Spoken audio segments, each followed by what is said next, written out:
Hello everyone, I'm Christopher Tan and welcome to Providend's Money Wisdom, an original podcast inspired by my book Money Wisdom, Simple Truths for Financial Wellness. In this podcast, I'll be sharing simple financial truths to guide you in navigating through the minefields of misinformation and false promises in order to achieve financial security and peace of mind. CPF LIFE, Managing Longevity Risk. There are two big financial concerns in our lives: dying too soon and living too long. In the former, your dependents, such as your children, stand to be deprived of your income and life can become difficult for them. In the latter, you run out of money before your demise and life can become tough on you. Many may not realize that a huge amount of money is needed for retirement. For a couple retiring today and desiring a lifestyle of $3,000 per month for 20 retiring years, which I'm sure we all agree that it's not exactly a luxurious lifestyle, this couple will still need at least $720,000 on hand. This is before factoring in inflation. Assume you are age 45 and intend to retire at age 65 in 20 years' time. The amount you would need would be a whopping $1.3 million by then. Given the numbers, as an average income earner, your head may be swirling with these questions. How many average Singaporeans can accumulate this kind of money, you'll be thinking? If I've invested, what if the financial markets go down during my retirement? What if I live for more than 20 years? One of the biggest problems in retirement planning is that the financial advisory industry here places a disproportionate focus on accumulation towards retirement compared to the aspect of drawing down in retirement. There is also a wider range of products to grow your wealth, but sadly, products that help you consume what you have accumulated are relatively fewer. Being able to responsibly consume what you have diligently accumulated is a prudent approach to retiring well. Indeed, many individuals do not realize that retirement planning is less about savings and investments and more about cash flow management. You aspire to maintain a certain lifestyle in your retirement even when you no longer have an income, while continuing to face uncertainties in your long retiring years. Thus, a certain sense of financial security is crucial for anyone living out his golden years. CPF LIFE, that's what I'm going to talk about next, which I believe is an answer to longevity risk.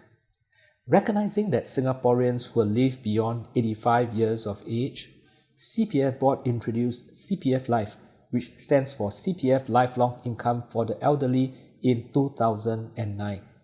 CPF LIFE is the national annuity plan that provides lifelong income to individuals throughout their retirement. It aims to help Singaporeans, including ordinary wage workers, enjoy an adequate financial safety by providing them with a steady, continuing stream of income payout. CPF LIFE was supposed to start off with 12 plans in 2009, but was subsequently pared down to 4 and further reduced to 2 in January of 2013.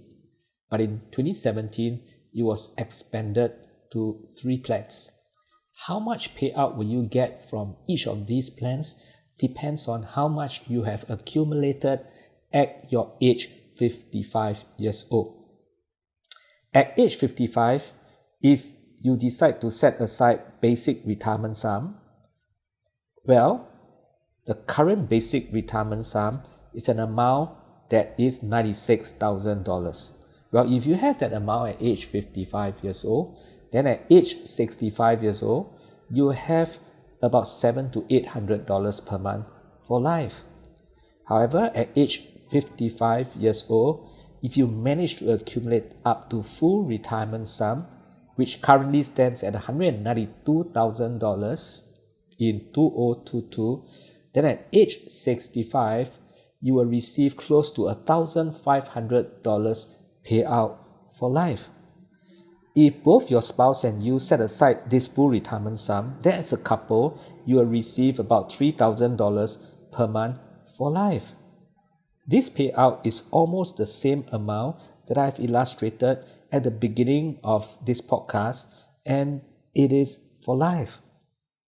Well, the three different sums with its respective terms and payout can be found on a table that I have written on the book. So if you want to have a clearer understanding, please do buy the book and you can read more about it. With CPF Life, Singaporeans can feel more secure in their retirement. They no longer need to fear living too long, knowing that their retirement is less dependent on market upheaval. Also, as CPF Life is low in distribution costs because it's commission-free and is compulsory for all Singaporeans turning age 55, the annuity plan boasts a greater economy of scale and has close to zero risk. Moreover, CPF Life is a risk-sharing scheme among all Singaporeans who come together as a nation to face and manage financial challenges as we age. In summary, the discipline in ensuring responsible wealth, income accumulation and consumption as a society towards adequate retirement is an essential one. The cost of retirement cannot be overemphasized. Every individual must play his role to save, even as the state plays its part to care for his welfare. Thus, while some citizens may feel that CPF Life restricts their ability to spend their own money, they will eventually come to realize that it actually frees them to live their retirement years with confidence and comfort, to be able to age with grace and dignity. And as a wealth advisor, I will definitely incorporate CPF Life into my planning for my clients' retirement. It is not only wise, it is also right. Thank you for tuning in to Providend's Money Wisdom. I will be back soon with the next episode. For more information on my book or Providend's services, kindly visit providend.com. I'll see you the next time. All analysis, views or opinions from interviews, recommendations and other information broadcasted, podcasted or published herein are provided for general information purposes only. Information expressed does not take into account any specific situation, particular needs or objectives and should not be construed as specific advice or a recommendation. Information has been obtained from sources that are deemed to be reliable, but their accuracy and completeness cannot be guaranteed. Always consult with a qualified investment, legal or tax professional before taking any action. Providend Limited does not accept any liability for any loss whatsoever arising from any use of the information broadcasted, podcasted or published herein. All contents and information contained herein may not be copied or reproduced in whole or in part by any means without prior written consent of Providend Limited.